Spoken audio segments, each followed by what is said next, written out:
மாண்புமிகு K K கதிரவன் அவர்கள் பேசுங்க. நீங்க கதிரவன் பேசலாம். நீங்க மாண்புமிகு பேரவைத் தலைவர் அவர்களே, முதலில் உங்களுக்கு என்னுடைய வணக்கத்தை தெரிவித்துக் கொள்கின்றேன். மானமும் அறிவும் மனிதனுக்கு அழகு என்ற ஈரோட்டு பெருங்கலவார் தந்தை பெரியாரை வணங்குகிறேன். மாநில சுயாட்சி கோட்பாட்டின் தந்தை பேரறிஞர் பெருந்தகை அண்ணா அவர்களை வணங்குகிறேன். சமூக நீதி 100 ஆண்டுகளுக்கு முன்பு நீதி கட்சியின் ஆட்சியில்தான் சர்பிட்டி தியாகராஜர், DM நாயர், பனகல் அரசர் போன்ற திராவிட இயக்க தீரர்களால் போட்ட விதைதான் சமூக நீதி. தந்தை பெரியார் அவர்களால் பெண்களுக்கு சொத்தில் சம உரிமை வேண்டும் என்று 1929 நடைபெற்ற சுயமரியாதை மாநாட்டில் பெண்களுக்கு சொத்தில் சம உரிமை வேண்டும் என்ற அந்த தீர்மானத்தை முன்மொழிந்தார்.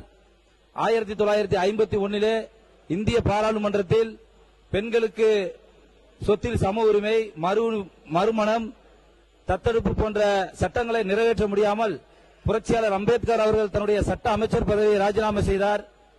இதே மாமன்றத்தில் 1989 ஆண்டு முத்தமிழர் டாக்டர் கலைஞர் அவர்கள் புரட்சியாளர் அம்பேத்கர் அவர்கள் கண்ட லட்சியத்திற்கும் தந்தை பெரியார் அவர்களுடைய லட்சியத்திற்கும் எண்ணங்களை சட்ட வடிவம் கொடுக்கும் விதமாக பெண்களுக்கு சொத்தில் சம உரிமை என்ற அந்த சட்டத்தை இதே மாமன்றத்தில் இருந்த எங்களுடைய முத்தமிழர் டாக்டர் கலைஞர் அவர்களை வணங்குகின்றேன். ஏழை எளிய மக்கள் கல்வி பெற வேண்டும் என்று சொல்லி உயர்வில் படிக்கக்கூடிய ஏழை எளிய மக்களுக்கு கல்வியில் விலக்களித்த கல்வி புரட்சி செய்தவர் டாக்டர் கலைஞர் அவர்கள். அது மட்டுமல்ல, தமிழ்நாட்டில் பட்டியல் வகுப்பினர், பிற்படுத்தப்பட்ட வகுப்பினர், சிறுபான்மை மக்களுக்கு இடஒதுக்கீடை வழங்கியவர். தமிழ்நாட்டோடு நின்று விடாமல் தேசிய அளவில் கல்வியில் வேலைவாய்ப்பில் இடஒதுக்கீடு பெற்றுக் கொடுப்பதற்காக மண்டல் கமிஷன் பரிந்துரையை நடைமுறைப்படுத்த சொல்லி அன்றைய பாரத பிரதமர் VP சிங் அவருடைய வலியுறுத்தி கல்வி வேலைவாய்ப்பில் இதர பிற்படுத்தப்பட்ட வகுப்பினருக்கு 27% இடஒதுக்கீடை பெற்றுக் கொடுத்த சமூக நீதி காவலர் தான் எங்களுடைய தமிழின தலைவர் டாக்டர் கலைஞர் அவர்களை இந்த நேரத்தில் நான் நினைவுகூர கடமைப்பட்டிருக்கின்றேன்.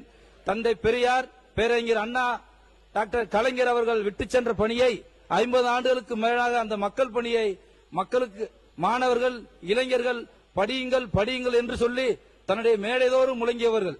கடந்த கால ஆட்சியில் எந்த மேடைக்கெல்லாம் எங்களுடைய கழக தலைவர் செல்கின்றாரோ அங்கே அவர் வலியுறுத்துவது படியுங்கள் என்று சொல்லி அவர்களுக்கு காலை உணவு திட்டம், தமிழ் புதன் திட்டம், புதுமை பெண் திட்டம், இப்படி பல்வேறு திட்டங்களை உருவாக்கி அவர்களுக்கு தந்தை போல் அறிவுறுத்திய எங்களுடைய கழக தலைவர், திராவிட தத்துவ தலைவர், ஒரு எளிய குடும்பத்திலிருந்து வந்த விவசாய குடும்பத்திலிருந்து வந்த எனக்கு இன்றைக்கு சட்டப்பேரவை உறுப்பினராக்கி என்னை பேச வைத்து அழகு வாய்த்த எங்களுடைய தலைவர் அவர்களுக்கு இந்த நேரத்தில் என்று நன்றியை தெரிவித்துக் கொள்கின்றேன்.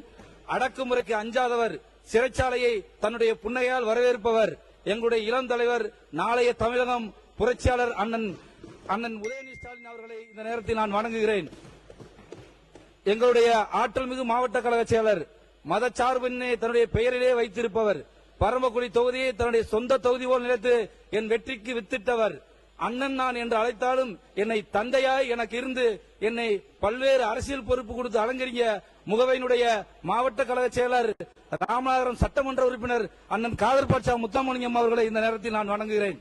ஒரு நாள் முழுவதும் எனக்காக தேர்தல் பணியாற்றிய முதுகுளத்தூருடைய சட்டப்பேரவை உறுப்பினர், முன்னாள் அமைச்சர் மரியாதைக்குரிய RS ராஜகண்ணப்பன் அவர்களுக்கு இந்த நேரத்தில் என்னுடைய வணக்கத்தை தெரிவித்துக் கொண்டு, நம்முடைய அழகிய பண்பாளர், அழகிய தமிழுக்கு சொந்தக்காரர், முன்னாள் நிதியமைச்சர் அண்ணன் தங்கம் தென்னரசு அவர்களை இந்த நேரத்தில் வணங்குகிறேன். எங்களுடைய கொறடா மரியாதைக்குரிய எதிர்க்கட்சி கொறடா அவர்களையும், எதிர்க்கட்சி துணைத் தலைவர் அவர்களையும், எதிர்க்கட்சி துணை கொறடா அவர்களையும் இந்த நேரத்தில் வணங்கிக் கொண்டு, மாண்புமிகு பேரவைத் தலைவர் அவர்களே, ஒரு எளிய குடும்பத்தில் இருந்து வந்தவன். என்னுடைய தாயார் 25 ஆண்டுகளுக்கு முன்னால் மறைந்து விட்டார். என்னுடைய தந்தை ஒரு விவசாயி, எங்களை எல்லாம் வளர்த்து ஆளாக்கி இன்றைக்கு எங்களை ஒரு விவசாயியா இருந்தாலும் தொடர்ந்து தன்னுடைய உழைப்பையும் நேர்மையும் துணிச்சலையும் எங்களுக்கு கற்றுக் கொடுத்து இந்த சட்டமன்றத்திற்கு அனுப்புவதற்கு பேருதவியா இருந்த என்னுடைய தந்தை RK கருப்பையா அவர்களையும் என்னுடைய தாயார் அவர்களையும் இந்த நேரத்தில் நான் வணங்குகின்றேன். அதற்கு உற்ற துணையாக இருந்த என்னுடைய உடன் பிறந்த சகோதரர்கள், என்னுடைய குடும்பத்தினர்கள், என்னுடைய மகள்கள், என்னுடைய மகன்கள், என்னுடைய நண்பர்கள், சகோதரர்கள் அத்துணை பேரையும் இந்த நேரத்தில் நான் வணங்கிக் கொண்டு,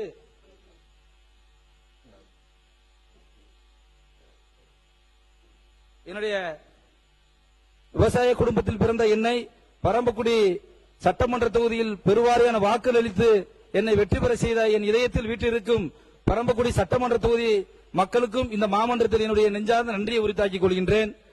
கழகத்தினுடைய ஒன்றிய நகர கிளைக்கழக பேரூர் கழக சார்பணி நிர்வாகிகளுக்கும் உள்ளாட்சி பிரதிநிதிகளுக்கும் இந்த நேரத்தில் என்னுடைய நன்றியை தெரிவித்துக் கொண்டு, என்னுடைய தாய்மாமன் அவர்கள் ஏற்கனவே 1989 இந்த பேரவைத் தேர்தல் என்று தோல்வியடைந்தார்.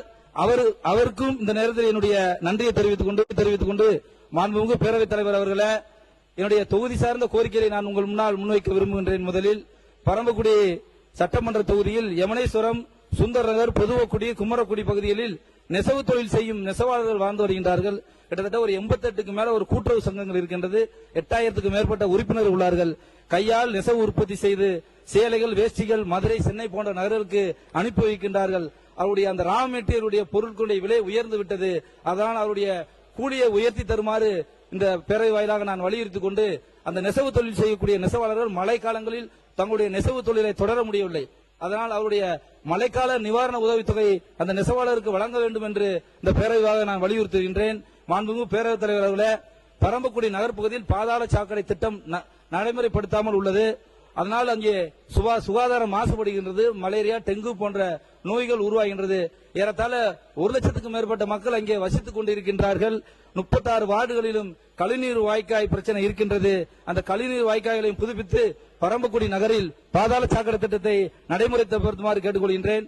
மாண்புமிகு பேரவைத் தலைவர்களே, பரம்பக்குடி ஆயிர வைசிய சபை மக்கள் மற்றும் சுற்றுவட்டார பொதுமக்கள் வழிபடும் பிரசித்தி பெற்ற முத்தாளம்மன் ஆலயம் உள்ளது.